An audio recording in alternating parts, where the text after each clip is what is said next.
मौलाना नबील अहमद, कमालपुरी कारी महबूब हसन मुजफ्फरनगरी, मुफ्ती खालिद सैफुल्लाह को Umar Islamic centre, Kamalpur की ओर से तमगा इम्तियाज़। मेरठ, उमर इस्लामिक सेंटर, कमालपुर के तत्वावधान में स्वतंत्रता दिवस के अवसर पर एक अत्यंत गरिमामय और यादगार कार्यक्रम का आयोजन किया गया, जिसमें देश और समाज की सेवा तथा धार्मिक एवं सामाजिक क्षेत्र में उल्लेखनीय योगदान देने वाली प्रमुख हस्तियों को सम्मानित करते हुए तमगा इम्तियाज़ प्रदान किया गया। सम्मानित व्यक्तित्व सामाजिक, धार्मिक, राष्ट्रीय और जनहित से जुड़ी उल्लेखनीय सेवाओं के सम्मान में जिन प्रमुख हस्तियों को तमगा इम्तियाज़ प्रदान किया गया, उनमें मौलाना नबील अहमद, अध्यक्ष जमीयत उलेमा ज़िला मेरठ, प्रसिद्ध शिक्षाविद कारी महबूब हसन मुजफ्फरनगरी, कन्वीनर जेम जमीयत उलेमा तहसील मेरठ, मुफ्ती खालिद सैफुल्लाह, महासचिव जमीयत उलेमा तहसील मेरठ, सामाजिक कार्यकर्ता अभिषेक भाटी तथा कमालपुर के पूर्व प्रधान हाफिज आसिफ शामिल हैं। कार्यक्रम की अध्यक्षता मौलाना नबील अहमद कमालपुरी ने की, जबकि मंच संचालन की जिम्मेदारी मुफ्ती खालिद सैफुल्लाह ने अत्यंत प्रभावशाली ढंग से निभाई। विशिष्ट अतिथियों में राष्ट्रपति पदक विजेता हाजी मास्टर अब्दुस्समद, पूर्व प्रधान कृष्ण स्वरूप तथा पूर्व प्रधान संत राम ने संयुक्त रूप से सभी सम्मानित व्यक्तियों को स्मृति चिन्ह भेंट किए। इस अवसर पर वक्ताओं और अतिथियों ने सम्मानित हस्तियों की सेवाओं की सराहना की। कुरान शरीफ पूर्ण करने वाले विद्यार्थियों का सम्मान। कार्यक्रम का शुभारंभ पवित्र कुरान के पाठ और नात-ए-पाक से हुआ। स्वतंत्रता दिवस के उपलक्ष्य में केंद्र से कुरान शरीफ की शिक्षा पूर्ण करने वाले लगभग 30 छात्र छात्राओं को विशेष पुरस्कार देकर सम्मानित किया गया। विद्यार्थियों के उत्साहवर्धन पर उपस्थित लोगों ने प्रसन्नता व्यक्त की। स्वतंत्रता संग्राम और उलेमा की भूमिका पर विशेष व्याख्यान कार्यक्रम को संबोधित करते हुए मौलाना नबील अहमद कमालपुरी और मुफ्ती खालिद सैफुल्लाह ने स्वतंत्रता संग्राम और स्वतंत्रता सेनानियों के बलिदान पर विस्तार से प्रकाश डाला। मौलाना नबील अहमद ने कहा, स्वतंत्रता संग्राम में हिंदू और मुसलमानों ने कंधे से कंधा मिलाकर अंग्रेजों का मुकाबला किया। लाखों लोगों ने अपने प्राणों का बलिदान दिया। उलेमा ने जिहाद के फतवे जारी किए और अनेक स्वतंत्रता सेनानियों को फांसी पर चढ़ा दिया गया या काला पानी की सजा दी गई। यद्यपि इस आंदोलन को अस्थायी रूप से दबा दिया गया था, लेकिन इसी ने स्वतंत्रता की वह मशाल जलाई जो 1947 में देश की आज़ादी तक जलती रही। मुफ्ती खालिद सैफुल्लाह ने कहा, आज का दिन उन सभी प्रसिद्ध और गुमनाम शहीदों को श्रद्धांजलि अर्पित करने का दिन है।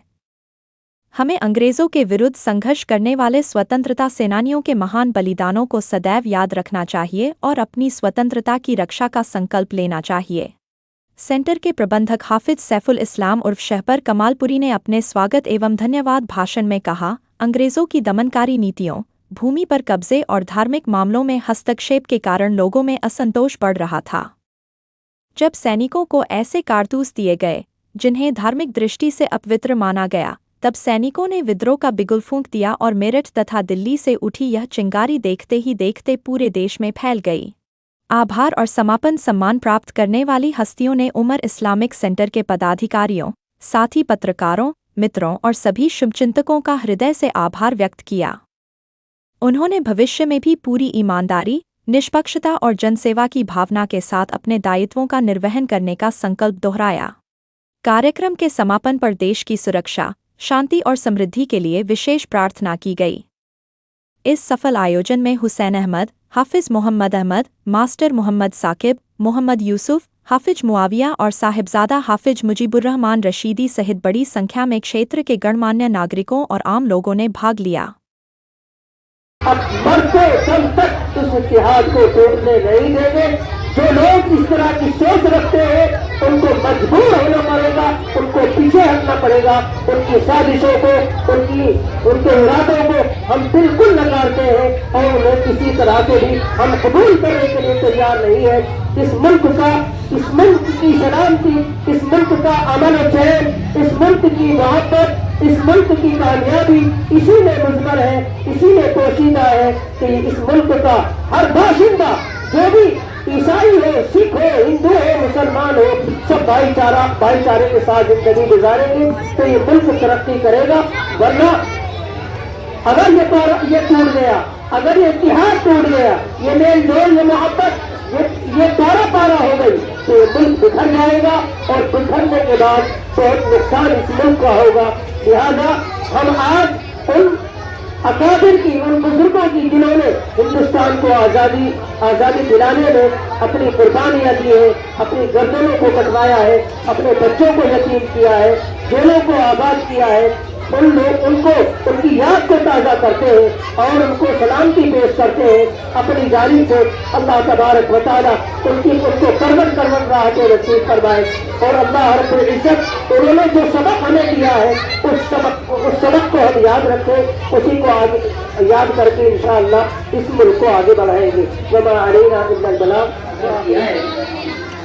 और परचम कुशाई की हो चुकी, बच्चों को इनामात से भी नवाजा गया और मुअज़्ज़ज़ शख्सियात का भी बेहतरीन तरीके से इस्तक़बाल और उनको एजाज़ किया गया। मैं अपने दिल की गहराइयों से तमाम तलबा अज़ीज़, तमाम मुअज़्ज़ज़ शख्सियात जो यहाँ तशरीफ़ फरमा है और ख़ास तौर पर हाफ़िज़ सैफुल इस्लाम और सैफुल साहब मेरे बिल्कुल करीबी है।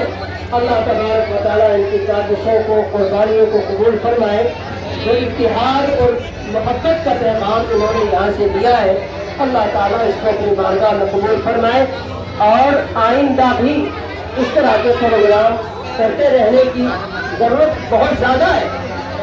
हिंदू मुस्लिम इत्तिहाद पर हम अभी इंशाअल्लाह जिला लोगत की जानिब से 30 तारीख में प्रोग्राम करने जा रहे हैं। मैं इंशाअल्लाह उसमें भी आप लोगों को याद करूँगा और बाकी अब ये प्रोग्राम जो है अपने इख्तिताम को पहुँचता है और दुआ करें इंशाअल्लाह अल्लाह तबारक व तआला हमारी ख्वाहिशों को कबूल फरमाए। दुआ कर रहे हैं। अल्हम्दुलिल्लाहि रब्बिल आलमीन वस्सलातु वस्सलामु अला सय्यिदिल अंबिया'i वल मुरसलीन।